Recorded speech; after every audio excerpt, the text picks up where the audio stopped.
La chèvre rousse de Maradi, c'est une chèvre qui est originaire ou qui est importée d'une ville du Niger qu'on appelle Maradi. Voilà, qui est en fait une race de chèvre qui a d'abord une couleur rousse ou peut-être rouge, ça dépend de l'appréciation. Et à l'intérieur, il y a plusieurs variantes en fait. Voilà, il y a des chèvres de couleur noire aussi, qu'on appelle les chèvres rouges. Alors cette race, quelle est sa particularité? Tout ce que nous avons remarqué en tant que producteurs de cette race, c'est que c'est une race qui est prolifique. Voilà, qui fait des portées qui peuvent aller de 2, 3 jusqu'à 5 petits par mise bas. Nous avons eu des cas de 5 petits ici, mais c'est des cas extrêmes. Et en plus de ça, c'est une chèvre aussi qui est une race laitière. Voilà, ça produit du lait.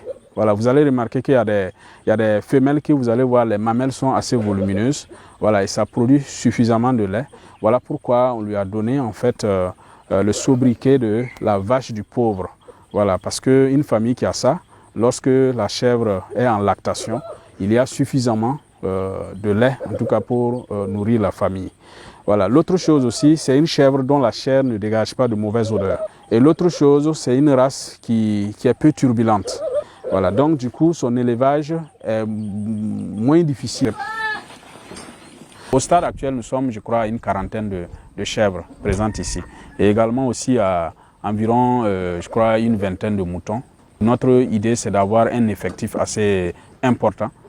Atteindre ne serait-ce qu'autour de 100-200 chèvres. Parce que nous voulons aussi produire des fromages de chèvre, du lait de chèvre, du yaourt de chèvre et être véritablement, comment on appelle ça, unique en notre genre sur le marché. Et il y a un centre de sélection au Niger qui s'est spécialisé dans la sélection de cette race-là, vu ses potentialités, et qui a essayé véritablement de faire une vulgarisation de cette race.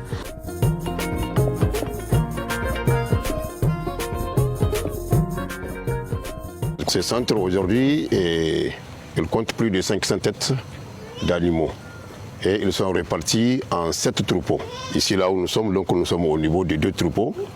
Il y a un troupeau que nous appelons un troupeau reproducteur, donc c'est uniquement des femelles plus leurs géniteurs.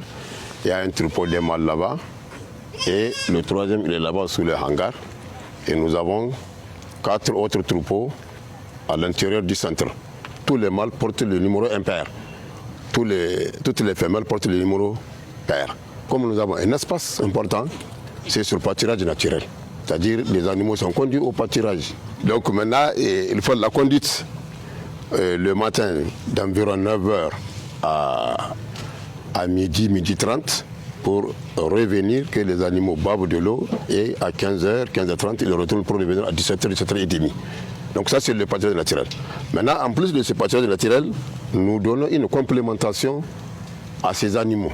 C'est-à-dire cette complémentation peut être du son, du blé, surtout, du trouteau et des grains de coton, des compléments, des composés alimentaires qu'on est actuellement qui est à la une sur le marché au Niger. Et nous pratiquons aussi la culture fourragère. Cette culture fourragère, ça nous permet de produire la faune.